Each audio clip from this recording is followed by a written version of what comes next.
Welcome back to another YouTube video, guys. I wanted to today go through exactly how it is that motivation and discipline are not your forte right now and how you can overcome that. So motivation, discipline is normally the thing that we hear on sales calls that people are like, I struggle with discipline, I struggle with motivation, I don't know how to get it better. It's always 2 weeks of this, then I fall back and then I go back to what I was doing before. And it's just always this lonely cycle. So today we're going to go through exactly how you can solve that discipline and motivation cycle. The big key factors that go into motivation is that ultimately it's actually not something you should be considering. Motivation happens after you take action. So if you're waiting for motivation to do A, B, C, D, and E, you're missing the whole point of what motivation is. It's the cascading effect of momentum. Motivation and momentum are basically the same thing. So the reason why you're not doing the things that you were doing before, doing at the beginning, is not from motivation. We need to debunk that. And actually, it's all about pain of where you are right now and where you're going in the future. If that pain of moving in the right direction is not as high as the pain where you are right now, or vice versa, you will always struggle. So when it comes to like people that always get really good results, like Prem, Ronnie, Sejal, Sirish,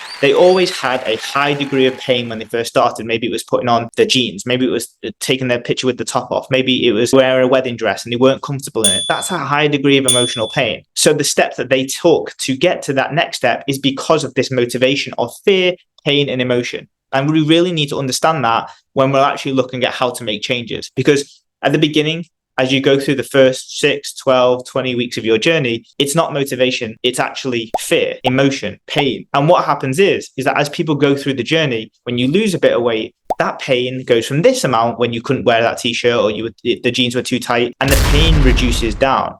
And depending on where your pain threshold is in terms of how much in pain you are, it will determine how quickly that perceived motivation, perceived drop off of things you do will go really quickly. For example, if you're only slightly feeling the tightness of those jeans and then you drop 1 to 2 kilos, you don't have any pain anymore. So no wonder you're not doing the things that you were doing before, or you're not doing that diet anymore. You're not being consistent with the routine because there's no pain involved. And that's why motivation is not the key fundamental. It's understanding your pain. So I want to bring that up for you and understand what you can do right now to understand where your pain is at and where the pain in the future is, and maybe realizing that the reason why you're not making any progress is because the pain over here of doing all these extra things are way more than the pain that you have right now. Let me pull that up. So what really happens when we're looking, excuse the handwriting, by the way. So what really happens when you're looking at pain is that you get thoughts, then you get feelings and emotions that trigger them behaviors, and that triggers action. So this is the diet.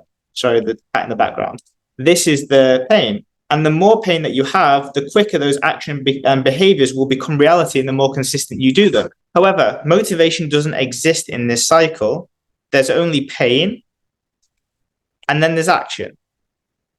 And what needs to happen is you go from that dress doesn't fit, I look fat and terrible, into the emotion of like dissatisfaction or anger or sadness. And then it goes into problem solving, which is, I need to go on a diet, or I need to go and do this, or I need to go and get that, and I need to do this. And then that's when you go into the diet, and that's where you do the gym stuff. You didn't suddenly get motivated. You suddenly felt pain because of what you tried to do, took the picture, got the jeans. Now, when we need to understand how you're going to get this perceived motivation from pain and where you're going right now is understanding how strong the pain is to change and how strong the pain is to remain the same. So what that means is that the remaining the same is like I don't want to feel this way. You know, it's that I'm fat, I'm unconfident, I don't like picking clothes out for me, I can't take pictures, I can't walk up the stairs. All these are significant pain of staying the same. You don't like that. Now, the opposite side of things, and this is where people don't understand it, is that they're looking for this motivation thing in the middle to make them do all of this. But if we understand that pain is the biggest driver, we also need to see the pain that's associated with things like exercise, eating foods that, are healthy, things that are more energy to go to the gym, social events, missing out on things, the friction at home from being in the kitchen, probably being miserable and giving without, you don't get to go 3 times a week out. You're probably not drinking as much alcohol, probably not having as much fun. And therefore you probably don't like green food either, like veggies. So when we look at these things, there is still high degrees, and much as like people like to say they're beneficial, they are. But if you don't like them and you don't like to do them, that's painful. So we have to understand that there is a high degree of pain over here. There's a high degree of pain over here. And it's basically saying, which one is more important. And ultimately, if you do not have a massive issue, it will be less likely that you move over to doing something, because the more pain that you have, the more dissatisfaction you have, the more unconfidence that you have, the more you can't fit into your clothes, the more likely chances that is more pain than whatever has to happen over on this side. Now, the key fundamental to evolving your motivational thought to pain and where the pain sits is solving anything on this side and making it less painful. That's how you beat motivation or need for motivation. That's how you create discipline, and that's how you create consistency when there is no pain resolved around the problem solving. So what you have to do is you have to find the friction and then the pain, and then you have to look at the strategy and the support that you have.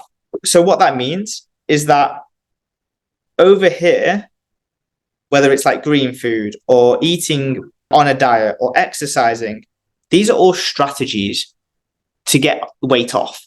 They're not all essential. Like going to the gym is totally optional for fat loss.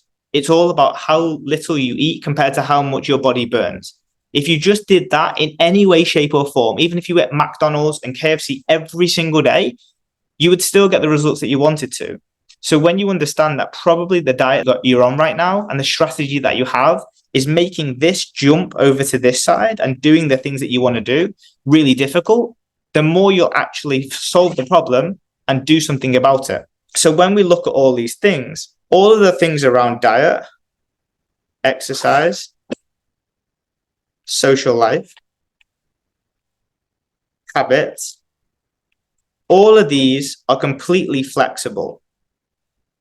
If you've never heard that before and you think that keto is the way to go, that is just a method. All diets are methods.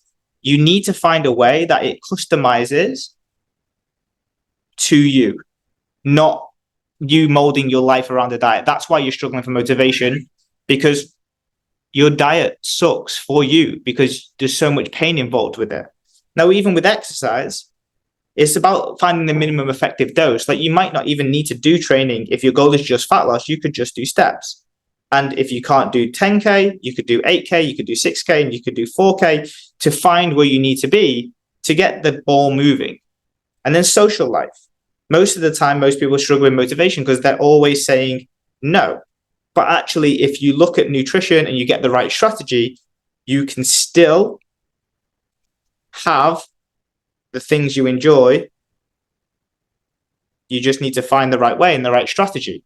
And then with habits, not all of them are needed. You don't need to drink 3 to 4 liters of water a day. You don't need to get 9 hours sleep a day. You don't need to go to the gym 5 days a week. You don't need to meal prep every meal. But it's about finding the strategy that reduces the pain of taking the next step. And that's what it's about. It's not about motivation.